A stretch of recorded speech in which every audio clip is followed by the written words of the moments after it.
the Chief Justice and the Associate Justices of the Supreme Court of North Carolina.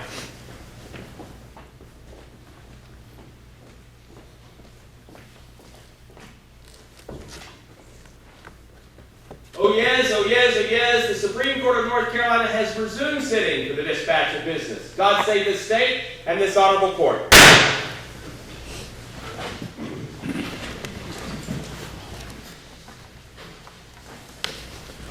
At this time, the court would call the case of NC State Bar v. Tillett, and the appellate may proceed.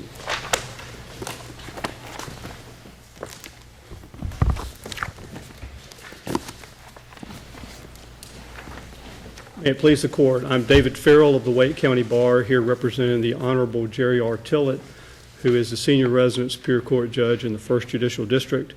I would like to reserve 10 minutes of our time for rebuttal. Just by way of brief background, the Judicial Standards Commission began an investigation into some conduct of Judge Tillett as a judge back in 2012. The conduct was in the 2010-2011 timeframe. The investigation lasted about 12 months and resulted in the ordering of a public reprimand to Judge Tillett. It involved conduct that he committed as a judge. As a part of that investigation, Judge Tillett was interviewed, and the JSC did not find him to be uncooperative or untruthful. They found him to have regret for the conduct, and he agreed to exercise caution going forward. The public reprimand was issued in March of 2013 for conduct prejudicial to the administration of justice. That was the finding, and they cited 3 canons of the judicial conduct there. Again, there was no finding of untruthfulness or untrustworthiness. The State Bar, in bringing their complaint 2 years later, did not allege any new conduct beyond that found in the JSC order. The State Bar filed a complaint in March of 2015 for the identical conduct. This is the conduct of a judge while committed on the bench. The claim of the State Bar in their complaint was conduct prejudicial to the administration of justice. Rule 8.4D of the Rules of Professional Conduct was the only rule cited by the State Bar in bringing this action. And so again, the issue that we're focused on here is whether or not the State Bar, through their disciplinary hearing commission or through the council, has the jurisdiction and authority to discipline a sitting judge for conduct of a judge. And again, the kind of the follow-up to that is particularly in this case where that judge has already received punishment from, in this case it was the Judicial Standards Commission, because at the time there was a period of time when the JSC could issue public reprimands, and that's what happened in this case. So I'm going to focus primarily on the jurisdictional issue. And in order to understand the jurisdiction for judicial punishment, we have to start with the Constitution, because that's where this power is based. And I'm in Article 4 of the North Carolina Constitution. Judiciary is the title. There are several provisions that are relevant to this consideration. First, in Section 1, the General Assembly shall have no power to deprive the Judicial Department of any power or jurisdiction that rightfully pertains to it as a coordinate department of the government, nor shall it establish or authorize any courts other than as permitted by this article. Section 16 applies to the election of judges. Again, judges are constitutionally elected offices, elected by the qualified voters of their district, shall hold office for the terms of 8 years until their successors are elected and qualified. And the section that is going to receive the most discussion here today is Section 17, removal of judges, magistrates, and clerks. And the N. Ray Martin case is a Supreme Court case that discusses the passage of the constitutional amendment that led to Section 17, subsection 2, as well as the creation of the Judicial Standards Act in 1972. basically before the enactment of this amendment and the Judicial Standards Act, there was only one way a judge could be removed in North Carolina, and that was through impeachment, and that was pursuant to Section 17, subsection 1. And so the Martin case discusses the fact that that was a cumbersome process, and there needed to be an additional method to remove a judge. And so Section 17, subsection 2 was a constitutionally proposed amendment that was placed on the ballot and was passed. And the Judicial Standards Act, which is in Article 7A, came with that, and they were passed as a package. I believe the Martin case noted that the Judicial Standards Act passed prior to the constitutional amendment, but that they were passed in anticipation of each other. So in looking at the language in the Martin case, I think it's clear that the intent by the constitutional provision as well as the statute was for there to be one process in addition to impeachment to remove a judge. And the language of the constitutional amendment states the General Assembly shall prescribe a procedure for the censure and removal of a justice or judge of the General Court of Justice for willful misconduct in office, willful persistent failure to perform his duties, habitual intemperance or conviction of a crime involving moral turpitude, and finally conduct prejudicial to the administration of justice that brings the judicial office into disrepute. So the process is housed in the Judicial Standards Act. It doesn't say there shall be multiple processes. It says the process, the method, and it's included in the Judicial Standards Act. The cases also state that it was the intent of the will of the people and the intent of the legislature to convey upon the Supreme Court original jurisdiction over the discipline of judges. And at the time of this case, there were two options. There was one written option, which was censure or removal. And so, again, this is the Supreme Court saying it was the will of the people and the intent of the legislature that the Supreme Court would have original jurisdiction. And original, based on the structure of the constitutional amendment and the statute and the way the cases have interpreted it, means exclusive. It's the Supreme Court's exclusive ability to discipline a judge rest under this procedure. The case goes on to say that it confers upon the Supreme Court jurisdiction that was not elsewhere constitutionally authorized. So again, this language is, this is the process, and they have focused here in the Martin case on the fact that the Constitution authorizes the process, its impeachment or removal through the enactment by the General Assembly of the Judicial Standards Act. Now, the Constitution is essentially saying that the General Assembly decides how the judiciary will police itself, and that power flowed from the Constitution to the judiciary into the Supreme Court and the JSC as an arm of the Supreme Court. How far does your argument go, Mr. Farrell? I mean, for example, let's assume that a member of the court took a bribe. I mean, I'm trying to think up the most extreme hypothetical I can think up. I take a bribe to decide this case a certain way. Is the state bar precluded from seeking to revoke my law license? I believe under the constitutional provisions in the JSC Act that they are. And the reason is because... So it's your position then that the court removes me from office, but I can still go practice law? Well, in the egregious case, the Supreme Court has the inherent authority to disbar a lawyer. Let's assume they don't for whatever reason. So I'm then free to practice law in your view? Under the constitutional provision and the current language of the Judicial Standards Act, I believe that conduct of a judge is disciplined by the Judicial Standards Commission. I mean, I would assume that you would treat taking a bribe to decide a case in a particular way would be conduct of a judge. Well, I suppose that is something that this court could interpret as far as how conduct of a judge is determined. In our case, the conduct that we're dealing with was conduct of a judge. It involved meetings in chambers, issuing orders, writing letters on judicial letterhead. But the language is in 7A 37.4.1, and it states specifically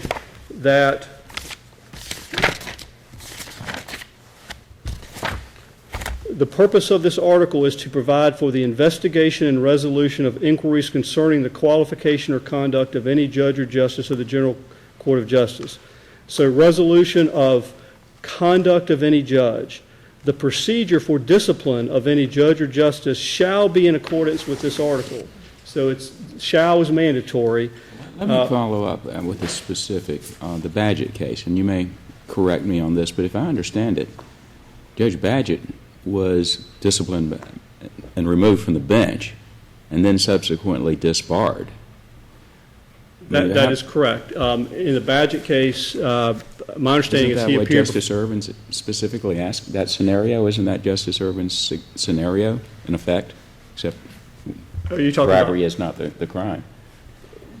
Yes, I don't believe robbery was an issue in Judge No, Badgett's I mean, case. it wasn't. But, I mean, Justice Ervin's asking about Sure.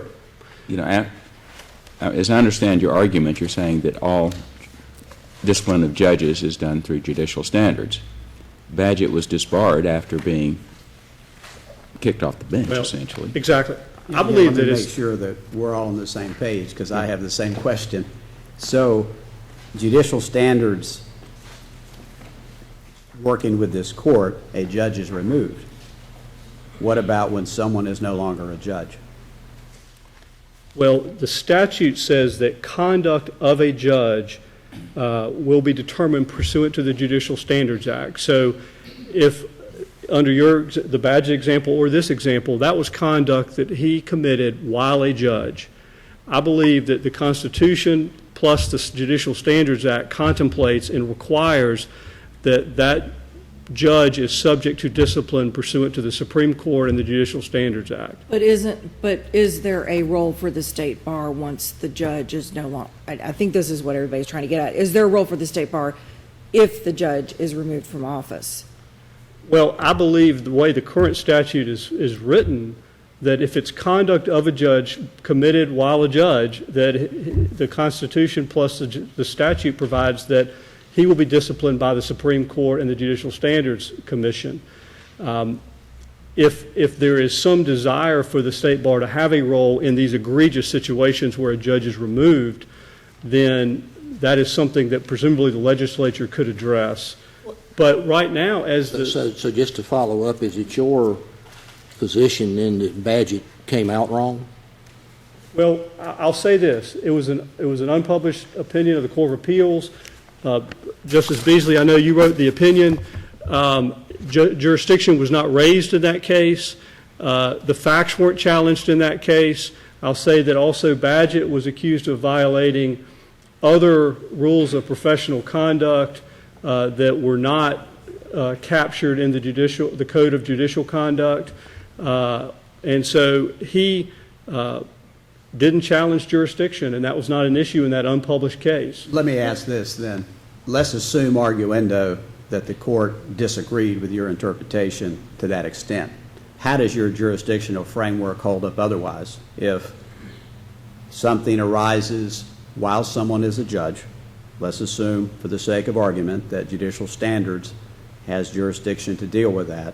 A judge is removed from the bench, and we disagree with your argument that the state bar would not have jurisdiction. How does your argument hold up at that point? In the hypothetical of after a judge is removed, or under the facts of this case with a sitting judge? No, after a judge were to be removed from office. I believe that this court has the inherent authority to disbar a judge. I mean, that's been it's a common law right that this court has pursuant to its inherent authority. And so, obviously, it's not as heightened, if you will, if a judge is subject to some action after removal. I mean, that's obviously for the most serious situations. That's not what we have here. We have a finding by the body created to determine judicial conduct that this was minor conduct and a public reprimand was issued. And now we have the state bar coming in essentially to second guess that situation to potentially try to impose more serious punishment. But so I'm trying to focus on your question, and Yeah, that is... I'm trying to make sure I ask it so you can answer it. Right. Judicial standards recommends removal of a judge. The Supreme Court enters an order removing a judge. Correct. The judge is now a licensed attorney. Correct. Now, how does your argument hold up if, assuming arguendo, the court disagrees with your proposition that once judicial standards and Supreme Court do their work and someone is no longer a judge but is still a licensed lawyer? Well, and I may not be understanding the question correctly. Well, the Supreme Court, for whatever reason, removes the judge but doesn't take away the law license. Right. Okay. Your question is, what happens next? Right. Well, under the current statutory scheme, if the language is given its effect, which I believe this is the last word of the legislature amended the statute in 2013 and chose to leave this section 7A 374.1 in the statute. And it says the purpose of this article is to provide for the investigation and resolution, which means final. Let's resolve inquiries and qualifications of conduct of any judge. So if this is the statutory body that is supposed to provide for the investigation and resolution of inquiries into the conduct of judges, and it's constitutionally based, I don't believe that under this provision the state bar can come in, look at the exact same conduct, and take action when this is the mandatory language. Let me jump in for a second and ask you about 7A 410.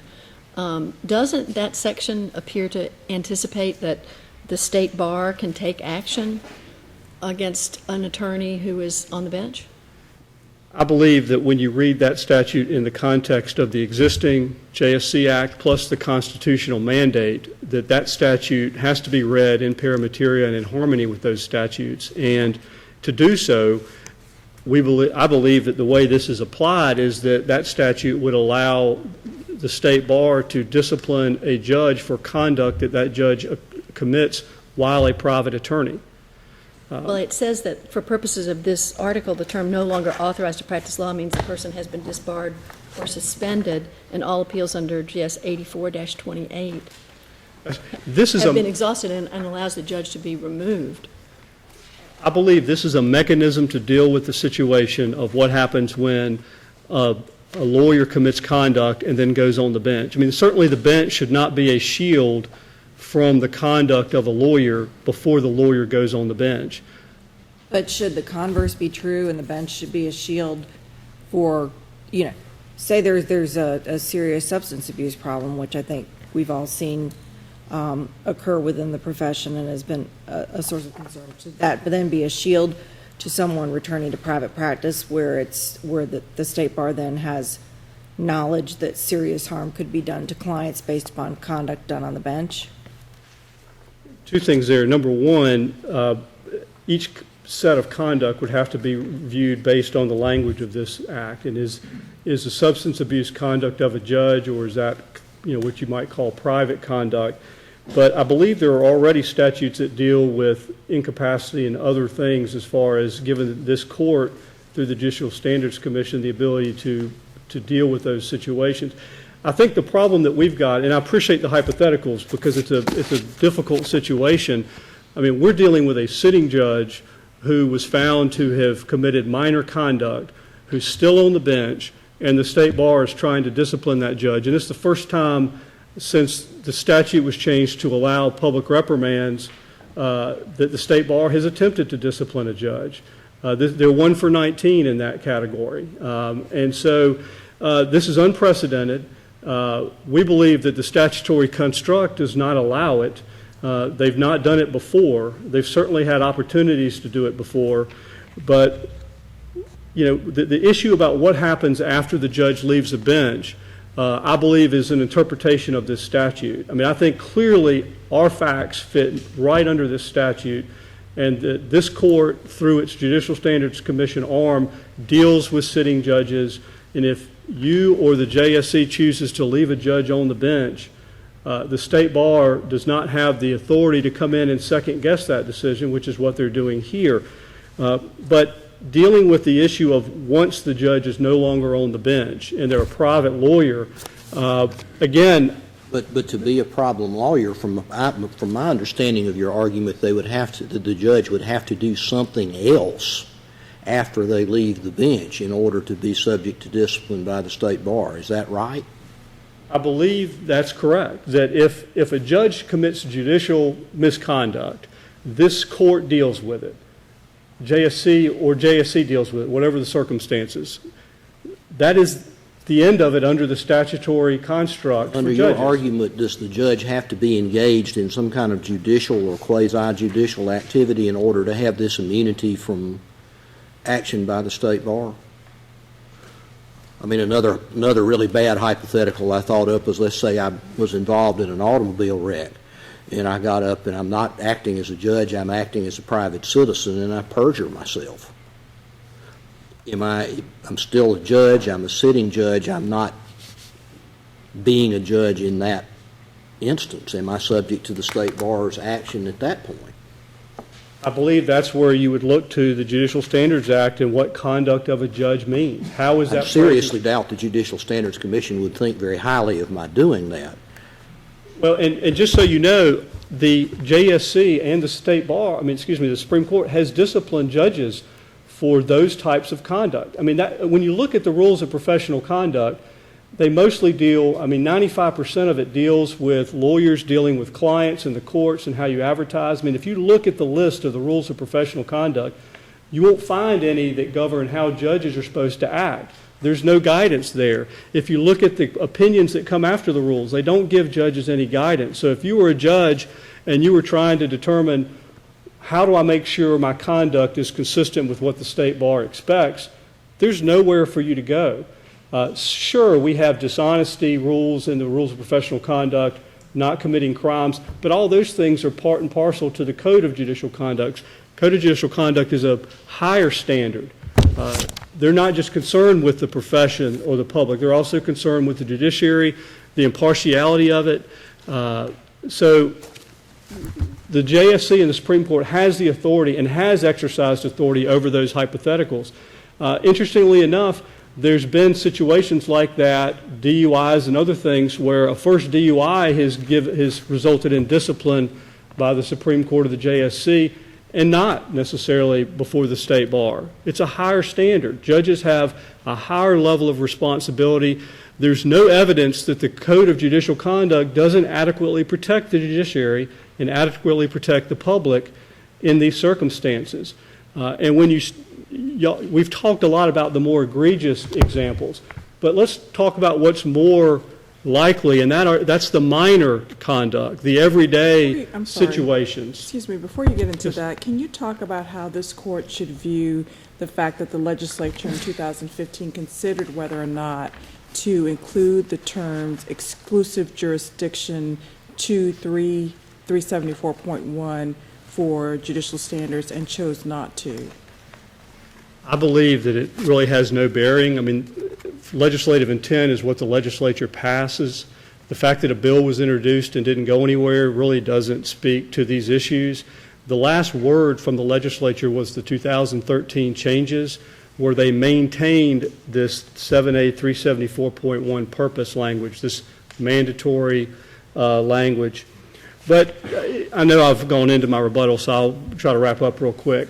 If we think about some of the policy issues and how this is going to work, essentially, if you allow the state bar to discipline sitting judges for judicial conduct, it will not be accomplishing what the Constitution and the legislature intended with the Judicial Standards Act.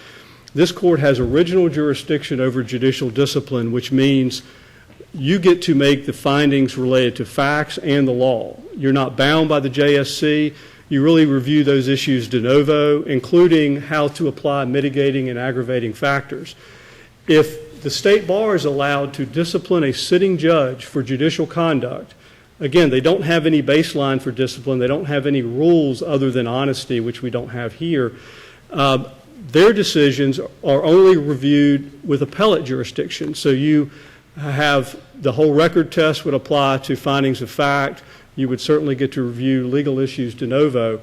But also the appellate courts have held that your review of aggravating and mitigating factors are abuse of discretion. So if the state bar is allowed to discipline and cause the removal of a judge, you would not have original jurisdiction over that. So, and based on the position they've taken in this case, even if the JSC or the Supreme Court decides to leave a judge on the bench, they have the ability to come in and take action which could result in removal, and it wouldn't have the same level. The other thing, too, is the legislature, in adopting the Judicial Standards Act, specifically said there are 3 results when a judge is removed from the bench. 1, they're removed. 2, they can't hold judicial office again. And 3, they lose their retirement benefits. If the state bar is allowed to cause the removal of a judge, those 3 are not accomplished. Sure, they're removed from the bench because if they're disbarred under 7A 410, but there's no provision that would provide that if a state bar cause removal would lead to not holding judicial office or any effect on the pension. So again, these are all examples and I think evidence as to why when the legislature spoke and adopted the Judicial Standards Act, they intended that to be the sole basis for disciplining judges for judicial conduct. We don't have the egregious hypothetical in this case. We have judicial conduct, and so we believe that the fact that judicial standards acted during a time when they could act, I mean, now that would come to your review, but they acted pursuant to the statute, and it should bar the state bar from taking action in this case. I mean, again, looking at the minor conduct, we think is a focus this court should take, because that's where we have most of our situations. I mean, we very rarely have the egregious conduct. So when you have these minor conduct, there's just no rules for how the state bar's jurisdiction, if they have it, which we don't believe they do, would coexist with this court's. And are we judges going to have to ask the state bar for opinions about before they act on recusal and things like this? I mean, they don't have any rules to deal with how judges deal with recusals and how they act. And so again, we believe that under the statutory construct that the JSC and the Supreme Court have jurisdiction over judicial conduct, not the state bar, and we believe it would not be consistent with the Constitution or the statutory scheme for it to be any other way. I'll reserve the rest of my time and answer any questions. Thank you, Mr. Farrell. I believe you may proceed.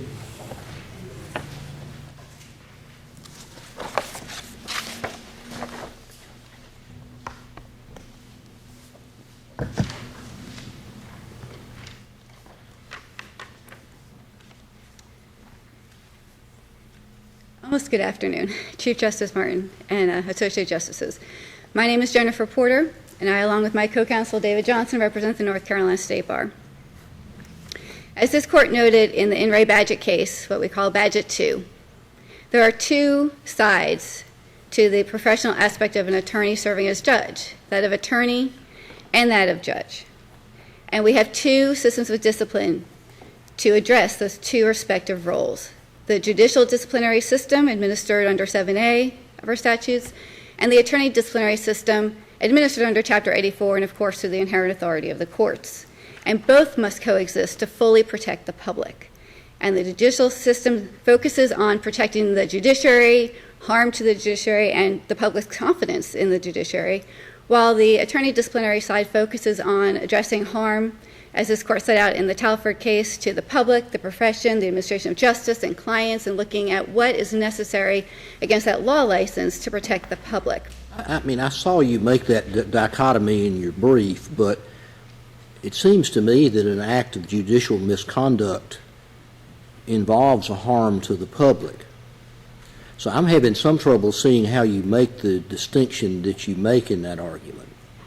And I do agree, Your Honor, that one act of conduct could implicate both systems, could both be a violation of the Code of Judicial Conduct. I'm having trouble seeing how an act of misconduct that I could engage in that would be in violation of the Judicial Standards Commission wouldn't harm the public. I mean, that's the whole purpose of that set of rules, just like it's the purpose of the rules of professional conduct, isn't it? I think that is a good point. I think broadly read, conduct prejudicial to the administration of justice could encompass any violation of the Code of Judicial Conduct, but the focuses of the 2 systems are different, and when each system will act are different. With the attorney discipline through the state bar, the council, made up of attorneys elected from across the state, sit and determine, does the evidence show a violation of the rule of professional conduct, and what response is needed? And if the grievance committee determines that it's appropriate for there to be a hearing, then that process is instituted before the disciplinary hearing commission. And then there's a process for looking at what is that conduct? Does it violate the rules of professional conduct? And if so, what is the harm? Was there harm to the public? So, for example, you can envision a situation where a judge is just, I don't know, perhaps not diligent in getting out orders on time, which might be a minor violation of the Code of Judicial Conduct. It might conceivably be conduct prejudicial to the administration of justice, but if there was no harm, then you're looking at, is there any discipline against the law license that's warranted, and if so, what would that be? It's an independent analysis. Is there any such thing as a violation of the Code of Judicial Conduct that wouldn't be prejudicial to the administration of justice for purposes of the state bar statutes? I don't believe that has been addressed, and I can't think of a situation where there's been a finding to that. Can you give me an opinion? Is there a complete overlap? I'd be hard-pressed to think of something a judge would do that would actually be a violation of the Code of Judicial Conduct that would not in some way be viewed as conduct prejudicial to the administration of justice, at least in the abstract, even if no one was concretely harmed by it. But it's important that there be the ability for the state bar to exercise its discretion in imposing attorney discipline if it is warranted, because a judge is not just a judge. They're also an attorney. And when judges engage in the type of conduct, not something like just not getting an order out on time, but conduct that actually implicates their character and their fitness to be a lawyer, should they be resuming the private practice of law, it's important that the state bar be seen by the public to be executing a statutory mission. Yes, go ahead. Ms. Porter, how do you respond to Mr. Farrell's comment that none of the RPCs from the state bar really deal with the professional conduct of judges? That all deals with the professional conduct of attorneys. Well, a lot of them are specific to attorneys acting for a client. Several of them are not, including 8.4D, which is not limited to the conduct of an attorney practicing law or with a client. In fact, the statute overall, 84-28, is specific that these acts or omissions are grounds for discipline when they are committed by members of the bar, not limited to an attorney in an attorney-client relationship. And if you look at 8.4D and the comment to it, 8.4D is conduct prejudicial to the administration of justice, and comment 7 specifies that when attorneys are serving in a public role, they have a heightened duty, and misconduct or abuse of a public office can indicate unfitness as a lawyer. So there is guidance within the rule and the comments that pertains to lawyers serving in public roles. And that comment actually also names other public roles or in other types of service like executor or guardian or such. There is guidance there that judges, this does apply to you as well, and if you commit misconduct in your public role, that will also raise a concern about your fitness to practice law. But this isn't the practice. This isn't the practice of law, though, per se. This is, there are exemptions that judges have from doing certain things that not taking continuing legal education, those types of things. Although the law license is a prerequisite to holding judicial office, it's a little bit different than the practice of law, which presumably is why it's covered previously by impeachment and now by both impeachment and judicial standards. Well, again, there's the judicial discipline and the attorney discipline. And going back, if I could, when you look at the statutes in their realms, it's clear that the legislature is covering both, because judicial discipline goes towards fitness as a judge and service as a judge, but doesn't implicate the law license. So when a judge finishes their term and they go back to private practice, there's still the attorney's law license that is out there and may need to have been addressed or not, depending on the conduct. And when you look at the statutes, it's clear that the intent of the legislature was for these systems to coexist. So in 1933, the General Assembly created the council with the attorney disciplinary jurisdiction. In 1971, effective 1973, the Judicial Standards Commission was created to address judicial discipline. Again, that is discipline against the judge, everything from censure to removal. It's been expanded since then under the statutes, but options dealing with that judge's service as a judge.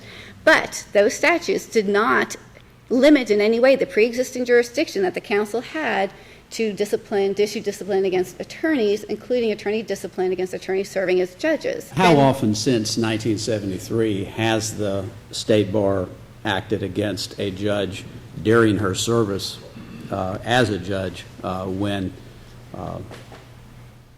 JSC had moved forward in its role? There are not a lot of cases, and they vary based on the facts of those cases. I can't say that there is a situation exactly like this one, especially since the JSC's time for issuing reprimands was pretty limited. So in the course of history, in the decades that they've coexisted, there are not going to be a lot of cases. So there are times... Oh, I'm sorry. Go ahead. Finish your I was just going to say, there are times when the State Bar has issued attorney discipline against a judge, either while sitting, that'd be Judge Etheridge, or for conduct while a judge, that'd be Judge Badgett. But this particular circumstance where the JSC has actually been able to issue a reprimand first, I can't say it's come up before. But with Judge Etheridge, that was for his conduct as an attorney, and with Judge Badgett, that was after he was removed from judicial office. Yes. So why aren't those two situations distinguishable from this situation where the State Bar is seeking to impose discipline upon a sitting judge when the sitting judge has already been subject to discipline by the Judicial Standards Commission?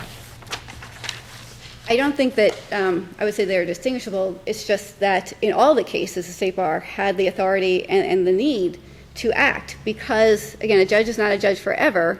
At some point, it can be anticipated that they will be back not on the bench and able to practice law. But Judge Tillett is a judge right now. We're not talking hypothetically about him, and former judges Etheridge and Badgett were not the conduct that Judge Etheridge engaged in. He was not a judge, but he engaged in it.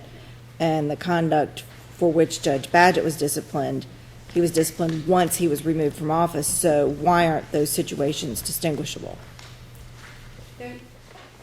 Because with both, the conduct as it impacted their character and their fitness to practice law was still able to be addressed. With Judge Badgett, his conduct, although while a judge, it was conduct outside the proper functioning of a judge and included lying to SBI agents and trying to influence witnesses.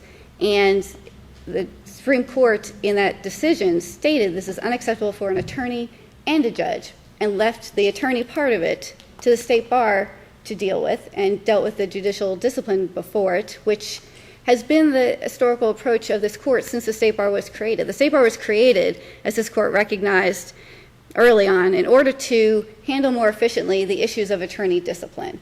And so when this court has had before it cases where there's attorney misconduct, it has, not always but often, left that to the State Bar to deal with the attorney disciplinary side. So, for example, in the McMichael case, noting that the court has inherent authority to issue attorney discipline, said that these questions are now for the State Bar to handle. And in the Badgett case, where the court had before it this attorney's conduct as judge and outside the proper role of judge and said unacceptable for an attorney and a judge, this court chose that the State Bar execute a statutory function in providing that attorney with due process, the notice, and the right to be heard, and to go ahead and evaluate whether attorney discipline was also appropriate for that same conduct.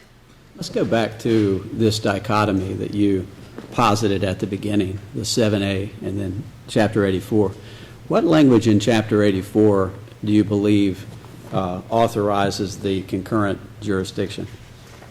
When you look at Chapter 84, and specifically 84-28, the language of the statute which defines the basis for discipline under Chapter 84, I'm trying to get it in front of me, I apologize, states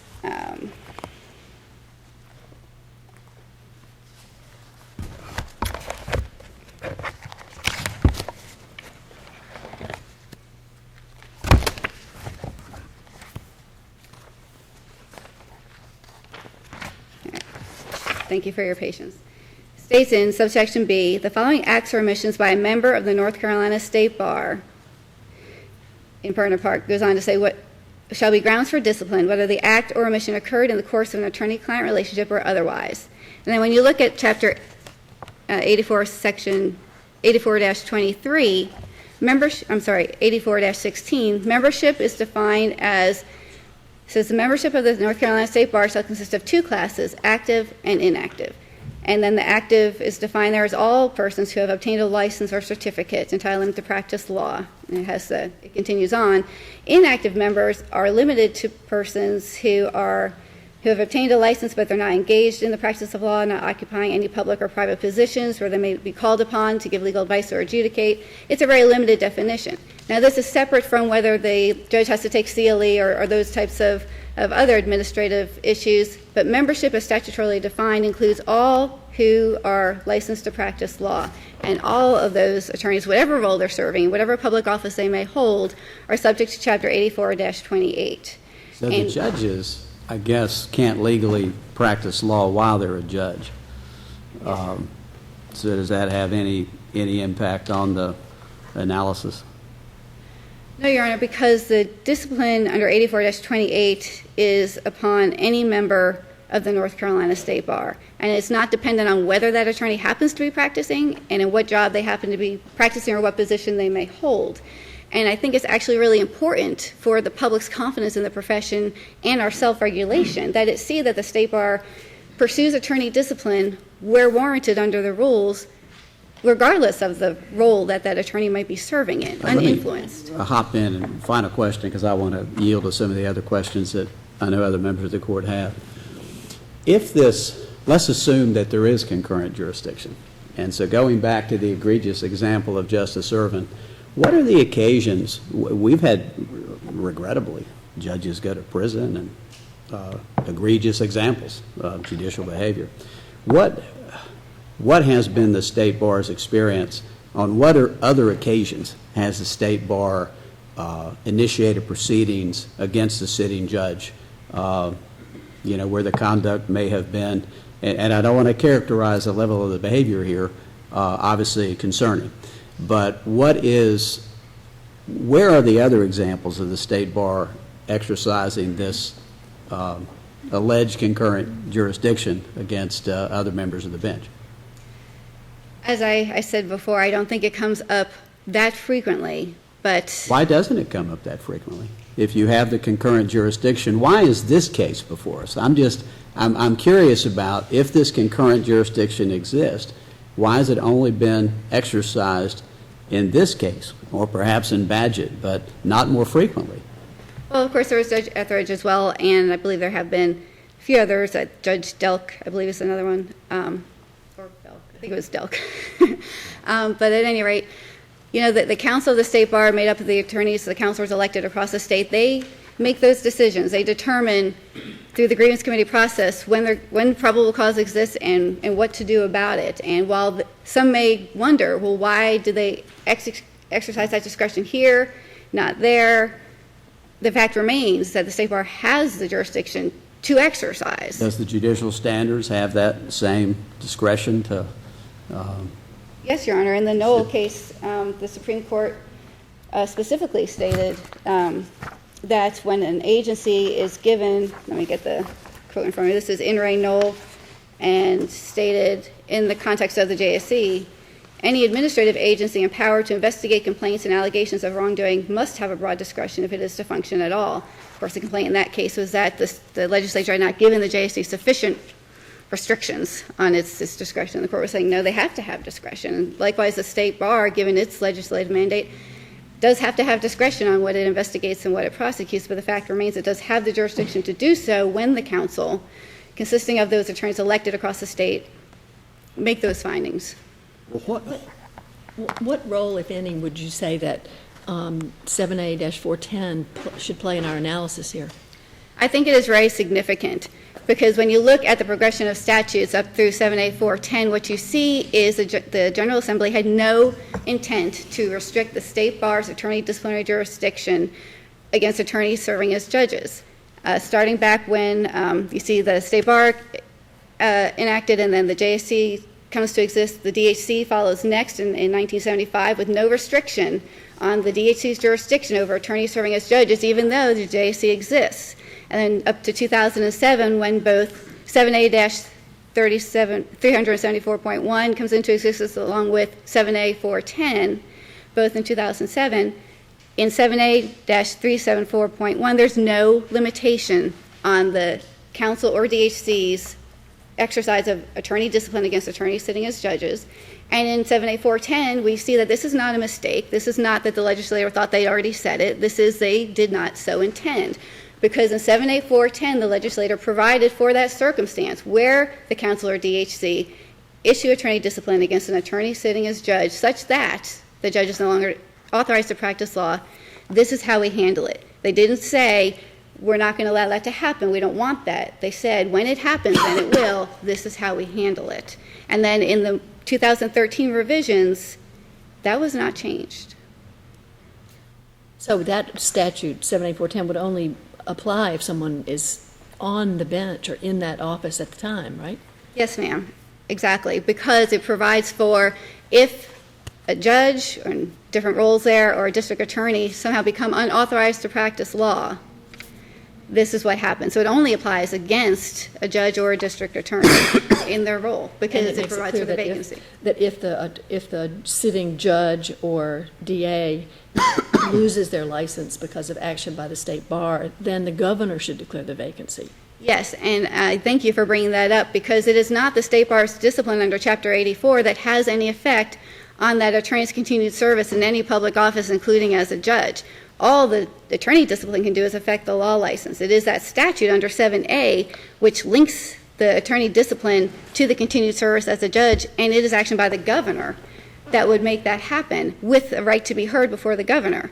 So if there is any issue with the link between the attorney discipline administered by the DHC and the action in 7A-410 by which it would affect the continued service as a judge, the issue is with 7A-410.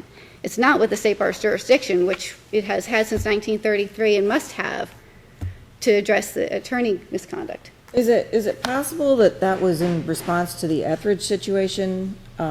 Because my recollection is that Judge Etheridge continued in office after his some of his actions as an attorney were brought to light, and continued receiving his pay. There were some quirks with that. I don't know whether that legislation was a response to that. I don't know whether you were aware of that or not. I don't know that that is specifically in the record. I would not dispute that assessment because indeed Judge Etheridge did continue in office because he was just disbarred by the state bar and there was no judicial discipline issued against him. So he continued to hold office, making the point that without 7A-410, the state bar's jurisdiction does not cause any effect on continued service in office. And I think it is reasonable to conclude, based on the timing, that the legislature determined that not only did a judge need to be authorized to practice law in order to take office, to be appointed or elected as stated in the Constitution, that it would be appropriate that that judge need to continue to be authorized to practice law while in office. And that is the policy choice that they expressed in 7A-410. Now, while we're sort of moving into more practical areas, I mean, both the state bar and the Judicial Standards Commission have processes where if somebody subject to their regulation has a question and is seriously attempting to carry out their obligations, either as a lawyer or as a member of the judiciary, you can call up and say, here's what I got, what do I do? And under your view, the judges, given that you've already said you'd have a hard time thinking of a provision of the Code of Judicial Conduct that wouldn't also, if violated, constitute a conduct that was prejudicial to the administration of justice, do judges need to start checking with the state bar like they check with the Judicial Standards Commission? That's something Mr. Farrell raised. I think that when a person is subject to potential repercussions in multiple arenas, whether licensing boards, whether it be tax consequences, criminal consequences, what have you, they have to consider all of those arenas. And so could a judge So if I have a question about whether I've got a conflict of interest, it would disqualify me from sitting on a particular case. I need to check with both the state bar and with the Judicial Standards Commission? I think that the expertise ultimately where I'm going here is if there's complete overlap of jurisdictions, why would the legislature create both bodies? Because although both jurisdictions can be invoked based on the same set of facts. They are not complete overlap. The judicial discipline I'm having addresses... trouble seeing where there's not, given your concession earlier that essentially any violation of the Code of Judicial Conduct would also be conduct that was prejudicial to the administration of justice. Because they're addressing, the two different disciplines address two different aspects of a judge's role. The judicial discipline addresses the fitness as a judge and continued service as a judge, which the attorney disciplinary system cannot address. All the attorney disciplinary system addresses is fitness as a lawyer and the law license. So although there can be overlap in terms of the facts that need to be addressed by the two bodies, the roles that each play and the interests being protected differ, although there can be overlap there too for the protection of the public. But the judicial discipline addresses should this person continue in judicial office and under what circumstances to protect the integrity of the judicial system and the confidence in that system, as this court has stated in various judicial disciplinary cases. And the attorney disciplinary side has a different focus. As laid out in our statute and in the Talford case, we have to look at the harm specifically and what level of harm to the public, the profession, the administration of justice, and clients, and what is needed But again, to keep that as I attorney. said, as we talked earlier, I'm having trouble seeing how both of them don't have both effects. Because, for example, if an attorney serving as judge is only given judicial discipline, then that does not prohibit them from going out and practicing law. So, for example, when you have a case like Judge Tillett, where he abused his position to call people into his chambers with no case pending before him, not adjudicating any proper matter for a personal purpose, where you have an attorney who abuses his position and power to be able to obtain records improperly, personnel records improperly, with no case pending before him, that is attorney misconduct that warrants attorney discipline, such as was imposed by the DHC against the ADA, who used her position to institute improper charges to achieve her goal, which was related to a child visitation case, but it was not a proper goal of instituting charges. She received a state suspension by the DHC, misusing her position. And using your position to obtain records that you're not entitled to, either by an improper order, unenforceable subpoena, that conduct carries over to powers that an attorney holds. That was the case of State Bar versus Crow, where that attorney was suspended for issuing unenforceable subpoenas that actually caused people to show up for depositions improperly, and they got to depose them improperly. So this type of conduct that Judge Tillett engaged in is the type of conduct that goes to character and fitness as a lawyer, not just fitness as a judge. Let me ask you this. What happens if the State Bar does have jurisdiction to initiate charges when somebody is no longer a judge? So they're an attorney, so the Chapter 84 is directed toward protecting the public from attorneys that might exhibit, using your words, inadequate character and fitness. It's kind of the question we brought up with your opponent at law earlier. What is the outcome of that argument if the State Bar has jurisdiction when somebody is no longer a judge? If I understand you correctly, I believe you're asking if an attorney serving as judge commits misconduct, but the State Bar waits, basically, until that attorney is no longer serving as judge, could the State Bar then act? Is right. That okay? Certainly, at least that preserves a role for the protection of the public. Of course, the problem is that evidence gets stale, witnesses lose their memory or die, et cetera. Some of the due process issues that appellant has raised in this case would be exacerbated if the State Bar had to wait until that attorney was no longer serving as judge in order to investigate and prosecute the case.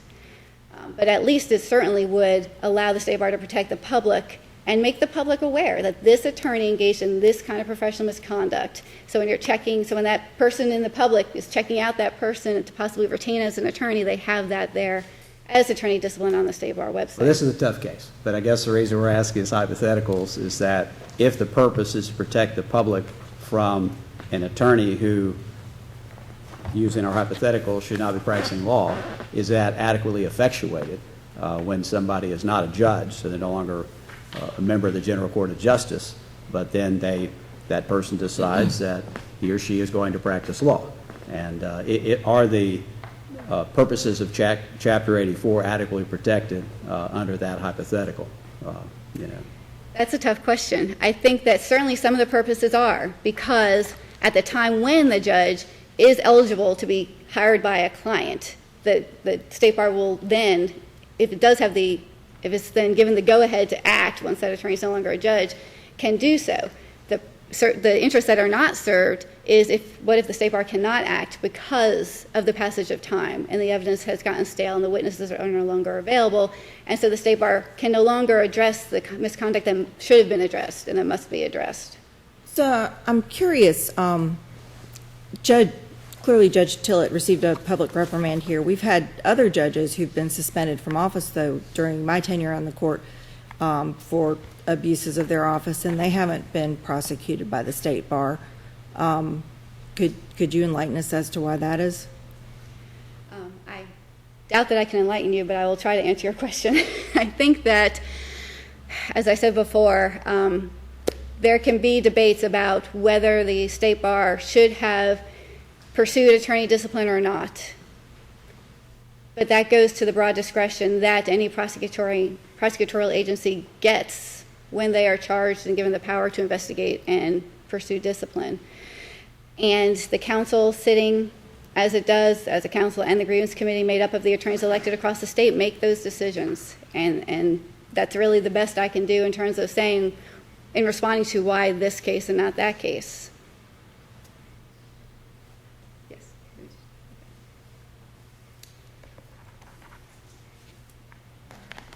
The State Bar was created specifically for a purpose, to address those issues of attorney discipline and disbarment, as well as admissions to the profession. And we have an important role. We're not an interloper. We were given an important role back in 1933 that the statute has maintained in the decades since that time and recognized the importance of, and anticipated, as evidenced in 7A-410, that jurisdiction would be exercised against attorneys sitting as judges. And that's appropriate because as this court recognized in the In re Badgett case, number 2, conduct can implicate both aspects of a judge's professional stature, that of attorney and judge. And judicial discipline only addresses service as a judge. Judicial discipline only addresses service as a judge, whereas attorney discipline addresses that law license. And both are necessary in certain circumstances to fully address the conduct and protect the public. And it's appropriate that both coexist. If there are no further questions for me, that will conclude my argument. All right. Thank you, Ms. Porter.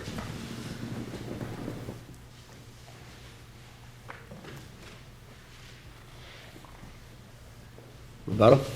Yes, sir. Court, please. My name is Norm Sharon. I'm a member of both the Dare and Wake County bars. I'd like to add a further response to Justice Irvin's question about that goes to the concurrent jurisdiction, I think, of the State Bar and the courts, and that's to discipline an attorney. And if you're talking about the sort of egregious, heinous criminal conduct that you're talking about, I mean, we've got a cases throughout our judicial history of the court adjudicating a lawyer to having committed a crime and disbarring him summarily. Why would if the interpretation of the Judicial Standards Act is as we're advocating, that is that it's the arm of this court and this court that approves and grants a discipline, why on God's earth would you not disbar an attorney who had taken a bribe?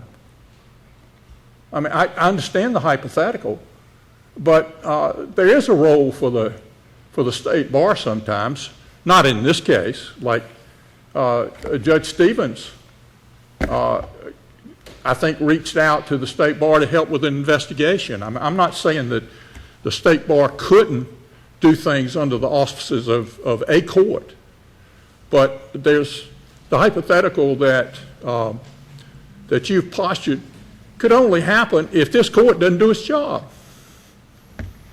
Now, I think it was Senator Moynihan some years ago that was talking about a Senate colleague that said that was offering opinions, and Senator Moynihan conceded, well, you're entitled to your opinions, but you're not entitled to your own facts. One of the things that's going on here is that the state bar is trying to have its own facts. You need to look at what actually happened here.